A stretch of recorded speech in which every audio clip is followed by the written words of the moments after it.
Hey YouTube.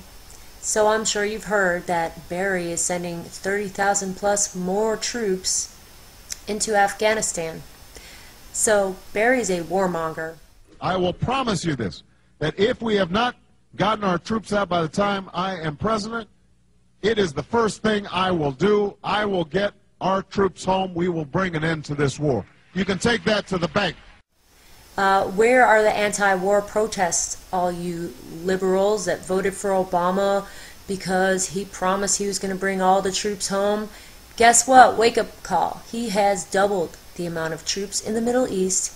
Now he's sending 30,000 more into Afghanistan to fight a bogus war on terror that, by the way, we can't win. All right? It's another Vietnam. There's no centralized government in Afghanistan, and we're not going to be able to get that country stable. And guess what? It's not our job. It's not our job to rebuild this nation.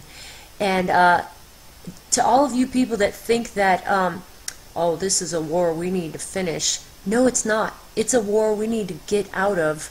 We need to get them home, and we need to stop wasting money there. Speaking of money, how do you think they're going to pay for this? Well, I'll tell you how. The Democrats are proposing a 1 to 3% surtax on, guess who? Drum roll, please.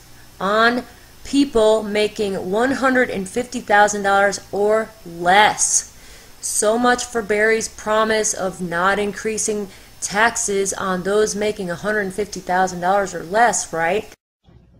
And I can make a firm pledge.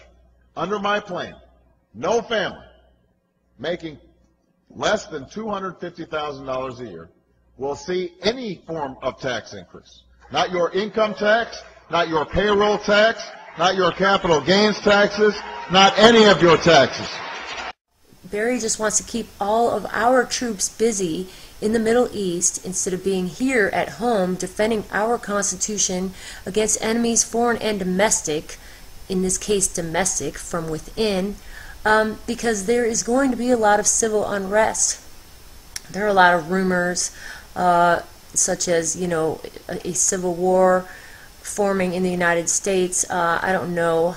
You know, it was on resistnet.com the other night. There was an article. I don't know how much truth there is to it, but I can tell you this. The FDIC is broke. They're in the red, $8.6 billion in the red, not including all the banks that are about to become insolvent once all their toxic assets are revealed, you know, on the books after the tax season is over. And since they are bankrupt, you know, some people might say, well, why don't they just print more money?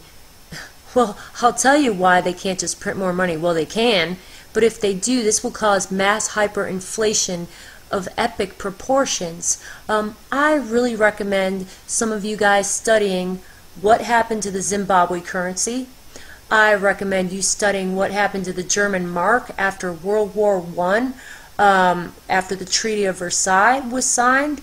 I would recommend you researching what happened to the Russian people after the Bolsheviks installed Lenin into power. What they did was they printed so many rubles, it devastated the middle class with hyperinflation. And you know what? That's what's going to happen here too. You can't just keep printing money. Okay? Economically, you can't do it. It never works. It always causes inflation. So, because of this civil unrest, not to mention the civil unrest from the whole ClimateGate scandal, that, by the way, the media isn't even mentioning, okay? I don't hear it mentioned anywhere except on AM radio, and I don't listen to Fox because I don't have cable, so I don't know if they mention it or not. But the ClimateGate scandal, the fact that they want to ram cap and trade through in the Senate, the Copenhagen Treaty coming up here on December 7th. And, you know, have you ever tried typing ClimateGate into a Google search engine? You know what happens? The autocomplete feature has been disabled so that if you type in ClimateGate, it doesn't finish. So they're really trying to cover up their little global warming scam to keep the Americans clueless. That also equals civil unrest.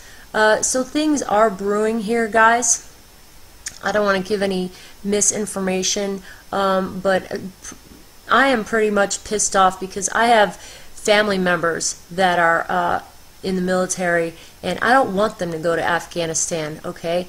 And I'm really pissed off because I don't see anybody protesting these wars, and Obama just keeps doing whatever the heck he wants. I don't see anybody in the media saying anything about it, that he's a warmonger, anything like that. I bet you Fox will be saying, oh, that's a good move on Obama's part, that he's sending more troops into Afghanistan to finish what we started. That's the stupidest thing I've ever heard of. No, we need to get our guys home, and we need to get them home now.